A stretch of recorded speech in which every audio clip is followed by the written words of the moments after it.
নমস্কার, পুরাণ কথন বাংলা চ্যানেলে আপনাকে স্বাগত। আপনারা শুনছেন দেবী পুরাণ, এখন সপ্তশতীতম অধ্যায় অর্থাৎ 87তম অধ্যায়। পুরাণ পাঠ শুরু করার আগে বলে রাখি, যারা আমার চ্যানেল নতুন তারা অবশ্যই চ্যানেলটিকে সাবস্ক্রাইব করবেন এবং ভালো লাগলে লাইক, শেয়ার এবং কমেন্ট করতে ভুলবেন না। তাহলে চলুন শুরু করা যাক আজ সপ্তশতীতম অধ্যায় অর্থাৎ 87তম অধ্যায় দেবী পুরাণ। ভগবান বলিলেন, হে শত্রু, এই সময় কোটি চন্দ্র সদৃশ প্রভাবতী সদাশিব সমুদ্ভূতাতে শক্তি দেবী বিনা হস্তে তথায় উপস্থিত হইলেন। তাহার রূপ অতি মনোহর এবং শান্ত। তিনি শম্ভুর সহিত নানা ভাব সহকারে নৃত্য করিতে আরম্ভ করিলেন। কখনো বিচিত্র পদ্ম বন্ধ করিয়া, কখনো ইতস্তত ভ্রূলতা বিক্ষেপ করিয়া, কখনো বা নানাবিধ অঙ্গ বিক্ষেপ করিয়া, কখনো বা ঊর্ধ্বে এবং কখনো অধদেশে পাদ বিক্ষেপ করিয়া, কখনো বা ইতস্তত হস্ত বিক্ষেপ করিয়া নৃত্য করিতে লাগিলেন। এইরূপ নৃত্য করাতে নভস্তরে সূর্যের রথগতির উদ্ধ হইল। পদভারাক্রান্ত মেদিনীর ভার সহ্য করিতে না পারিয়া ফণিগণ আপনাদের ফণা সকল সংকুচিত করিয়া গরল ও রক্ত গমন করিতে আরম্ভ করিল। অষ্ট নাগরাজ স্বস্থান পরিত্যাগপূর্বক ইতস্তত ধাবিত হইতে লাগিল। অনন্তদেব গুরু ভারাক্রান্ত হইয়া মুহুর্মুহু মোহপ্রাপ্ত হইতে লাগিলেন। গ্রহগণ সকলে স্থানচ্যুত হইতে লাগিল। বিমানচারীগণ আকাশমণ্ডল হইতে পুষ্পমাল্য বর্ষণ করিতে লাগিল। এইরূপে শক্তিগণ, রুদ্রগণ, প্রমথগণ, যোগিনীগণ, বেতাল, রাক্ষস এবং গুহ্যগণের সহিত পরমানন্দে বহুক্ষণ নৃত্য করিতে করিতে বিবিধ প্রকার ক্রীড়া করিয়া অবশেষে তাহারা সকলে দেব মহেশ্বরের পূজা করিয়া তাহার সম্মুখে দণ্ডায়মান হইলেন।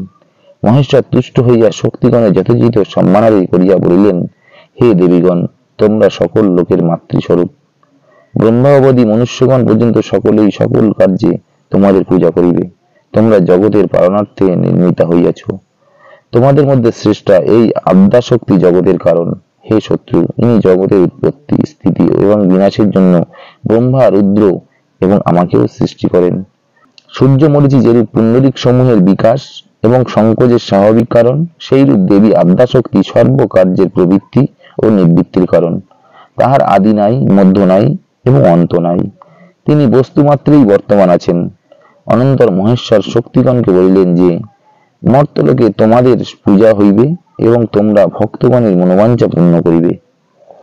অনন্তর দেবগণ সকলে স্ব স্ব শক্তির স্তব করিতে লাগিলেন। ব্রহ্মা, রুদ্র, স্কন্দ, যম, ইন্দ্র এবং আমরা সকলে রুদ্র শক্তির পূজা করিলাম এবং সমস্ত লোকপাল, গ্রহ ও সর্পগণ দেবীর পূজা করিয়াছিলেন। অনন্তর ইন্দ্রাদি দেবগণ এইরূপ মাতৃস্তব করিতে লাগিলেন।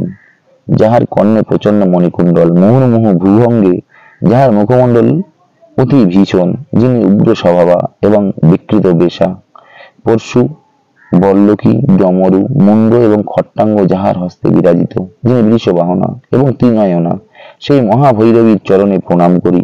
ভ্রমর বিন্দানুরান্বিত বিমল এবং বিস্তৃত শ্বেত পদ্মাসনে যিনি বিপুল রাজহংসে আরোহণ করিয়া আছেন, ঋষিগণ সর্বদা যাহার সেবা করেন, সেই পিতামহ সমুদ্ভূতা মাতৃপদে প্রণাম করি। যিনি শরৎকালীন চন্দ্রের ন্যায় সমুজ্জ্বল, হিম, শঙ্খ এবং কুণ্ড প্রভৃতির ন্যায় যাহার অঙ্গকান্তি, যিনি আপনার কিরণে আপনিই সমুজ্জ্বল, যিনি বৃষাসনা জটাজুটে যিনি চন্দ্রলেখা ধারণ করিয়াছেন, যার আয়ু ত্রিশূল, সেই প্রমথনাথ সমুদ্ভূতা মাতৃপদে প্রণাম করি। যিনি ময়ূরগামিনী, যাহার বর্ণ বিশুদ্ধ হইল, উৎকট চরণে ক্ষুদ্র ঘণ্ডিকা এবং হস্তে শানিত শক্তি যাহার অংশুপ্রভা ঝলমল করিতেছে, সেই ত্রিদশ শত্রু নাশিনী গুহ সম্ভবা শক্তির চরণে প্রণাম করি। অতসী কুসুম পুঞ্জের ন্যায় যাহার বর্ণ, যাহার হস্তে গদা, মুসল, ধনু, শঙ্খ এবং চক্র, যিনি গরুরারুরা বিকশিত পুণ্ডরিকের ন্যায় যাহার লোচন, সেই সিদ্ধিদায়িনী বৈষ্ণবী শক্তির চরণে প্রণাম করি। ঘন কজ্জরাশির ন্যায় যাহার অঙ্গচ্ছবি এবং বরাহের ন্যায় মুখমণ্ডল, যাহার হস্তে কৃপান, ফরিক এবং কালপাশ, প্রলয়কালীন মেঘের ন্যায় যাহার গম্ভীর শব্দ, যিনি মহিষ বাহন, কৃতান্ত তনু সম্ভবা, সেই শক্তি পদে প্রণাম করি।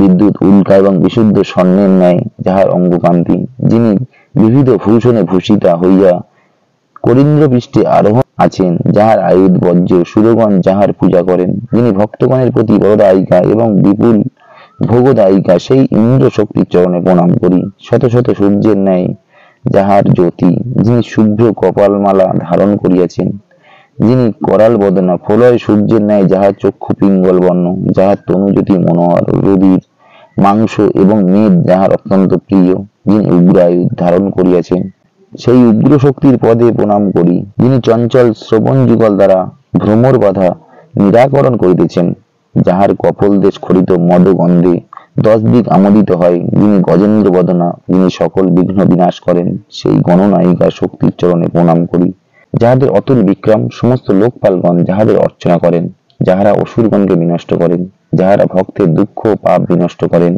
সেই মাতৃগণের যে ব্যক্তি স্তব করে, সেই অতুল সুখ সম্পত্তি প্রাপ্ত হইয়া অবশেষে মাতৃলোকে গমন করে। সপ্তশীতম অধ্যায় সমাপ্ত। নমস্কার।